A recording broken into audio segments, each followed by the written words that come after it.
मैं कर्नल रणजीत उपाध्याय केंद्रीय ब्राह्मण महासभा का संस्थापक सदस्य हूँ और वाराणसी में रहता हूँ। आप लोगों को सूचित करते हुए कि केंद्रीय ब्राह्मण महासभा हमेशा से अच्छा कार्य कर रहा था, मुझे हर्ष हो रहा है, खुशी हो रही है।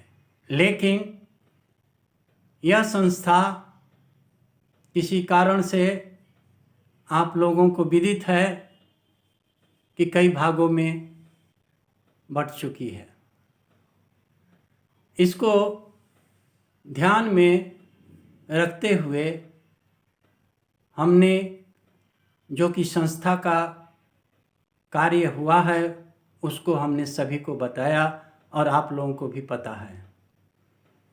और ये भी मैं कहना चाहता हूँ कि ये संस्था कई सम्मेलन कराए और ये पंजीकृत संस्था है और रजिस्ट्रेशन ऑफिस में इसका रजिस्ट्रेशन हो चुका है 2001 में। और ये संस्था लगातार कार्य करती रही है और सम्मेलन 4 साल या 5 साल के बाद में होता रहा है।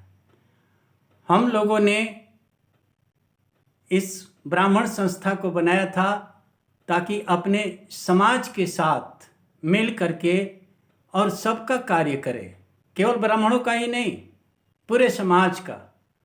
इसीलिए 4 सत्र होता था, 2 दिनों में 4 सत्र होता था हर सम्मेलन में, और एक सत्र हम लोग यजमान को देते थे। जैसा कि आप लोग जानते हैं कि हो सकता है कि हम लोग वर्ण व्यवस्था में 4 भाग में बटे हैं, लेकिन व्यवहारिक रूप में 2 ही भाग में बटे हैं, ब्राह्मण और यजमान। इसलिए हम लोग एक सत्र यजमान को भी बुलाते थे जिसमें कि मुसलमान भी आए हैं और लोगों ने पार्टिसिपेट करके अपना विचार रखा है। तो इस संस्था का उद्देश्य केवल यही नहीं, बहुत ही अच्छा था और बहुत ही अच्छा तरीक़ा से संस्था काम कर रही थी, जो कि समय समय पर आप सब लोगों को अवगत कराया जाता था। मेरे प्यारे भाइयों, मुझको इस समय कहते हुए दुख हो रहा है कि यह संस्था 3 भाग में बट चुकी थी या बट चुकी है, और समय अध्यक्ष हैं जिनका कि कार्यकाल भी समाप्त होने वाला है, और वो हैं कमलाकांत उपाध्याय। अतः मुझको उनके निर्णय को लेते हुए कमलाकांत जी को बर्खास्त करना पड़ा है और उनको मौका भी दिया जाएगा हर तरीके से ये करके। और जो कुछ भी हमने किया है उनका कार्यकारिणी इसको पुष्टि करने के लिए अपना एक बैठक बुलाएगी और उसके आगे की कार्रवाई होगी। ये अच्छा नहीं है कि कोई भी अपनी मर्जी से अड़ियल रवैये लेकर के कि मैं अधिवेशन करूंगा और उसके बाद ही आप कोई चर्चा करूंगा, ये उचित नहीं है और ये हित में नहीं है। मेरा ये कहना था कि आप सभी लोग मिल करके सम्मेलन कराइए, और जो ये चाहते हैं उपाध्याय जी, वो ठीक है, उन्हीं को रखा जाएगा, उन्हीं की अध्यक्षता में होगा, लेकिन वो अपने अड़ियल रवैये के ऊपर में वो जो है अपना कहते गए और एकीकरण के अंदर में बहुत बड़ी बाधा उत्पन्न करते गए अपने अड़ियल रवैये से। इसलिए हमको उनको लाचार हो करके बर्खास्त करना पड़ा है, और आगे की कार्रवाई के लिए मैंने कहा है कि बैठक बुला लें। और ये मैं कह देना चाहता हूँ कि एकीकरण के अंदर में जो कोई भी बाधक बनेगा उसको इस संस्था से हटा दिया जाएगा, क्योंकि बहुत ही बदनामी हो रही है। लोग त्रिखंडी और फलाना गुट और इस गुट का, ये उचित नहीं है।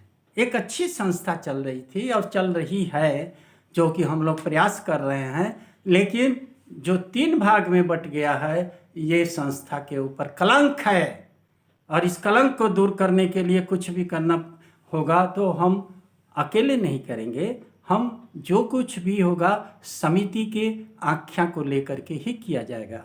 और जो कुछ भी हम लोग कर रहे हैं, रजिस्ट्रेशन ऑफिस को बताया जा रहा है, और जो भी किया जा रहा है संवैधानिक तरीके से किया जा रहा है, और जो हमारे संविधान में है वो हम लोग कर रहे हैं। एक बार और बता देना चाहता हूँ कि मुझको हमारे संरक्षक सदस्यों ने अधिकृत किया हुआ है कि कोई भी विवाद आता है तो आप उसको संस्था के हित में कीजिए और निर्णय आपका हम लोगों को मान्य होगा। इसलिए ये कार्रवाई की गई है और आगे जो भी होगा आप लोगों को अवगत करा दिया जाएगा। धन्यवाद, धन्यवाद, धन्यवाद। और हमने एकीकरण करने के लिए सभी को बुलाया, तीनों गुट को बुलाया, पूरी लोगों से आग्रह किया कि आप लोग एकत्रित हो जाएं, और इस एकत्रित या एकीकरण के लिए एक समिति का गठन किया गया। और समिति का गठन करके हमने बोला कि सभी से बातचीत करके आप लोग अपनी आख्यां दीजिए, अपना रिपोर्ट दीजिए। ध्यान रहे कि जो कुछ भी मैं कार्रवाई किया हूँ वो संवैधानिक है। हमारे अन्य संस्थापक सदस्य या संरक्षण सदस्य जो भी हैं उन लोगों ने मुझको अधिकृत किया है कि यदि किसी प्रकार का विवाद है तो आप जो भी निर्णय लेंगे वो हम लोगों को मान्य होगा। और इसी को ध्यान में रखते हुए मैं सभी को बुला करके समिति का गठन किया। मैं अपने मन से अकेला या कोई अड़ियल रवैया अपना करके कि मैं ये कर सकता हूँ वो कर सकता हूँ, ऐसा कोई विचार नहीं है। मेरा विचार यही है कि आप लोग संस्था को बदनाम न करें, क्योंकि समाज के अंदर में 3 भाग में बंट जाने से गलत संदेश जा रहा है जो कि संस्था के हित में नहीं है। और इसी को ध्यान में रख करके हमने समिति की आख्या को लिया। समिति ने सबसे जा कर के बात किया और उन्होंने हमको रिपोर्ट दिया और ये कहा कि एकीकरण में बाधा उत्पन्न कर रहे हैं, जो कि इस समय अध्यक्ष हैं जिनका कि कार्यकाल भी समाप्त होने वाला है, और वो हैं कमलाकांत उपाध्याय। अतः मुझको उनके निर्णय को लेते हुए कमलाकांत जी को बर्खास्त करना पड़ा है और उनको मौका भी दिया जाएगा हर तरीके से ये करके। और जो कुछ भी हमने किया है उनका कार्यकारिणी इसको पुष्टि करने के लिए अपना एक बैठक बुलाएंगी और उसके आगे की कार्रवाई होगी। ये अच्छा नहीं है कि कोई भी अपनी मर्जी से अड़ियल रवैये लेकर के कि मैं अधिवेशन करूंगा और उसके बाद ही आप कोई चर्चा करूंगा, ये उचित नहीं है और ये हित में नहीं है। मेरा ये कहना था कि आप सभी लोग मिल करके सम्मेलन कराइए, और जो ये चाहते हैं उपाध्याय जी वो ठीक है, उन्हीं को रखा जाएगा, उन्हीं की अध्यक्षता में होगा, लेकिन वो अपने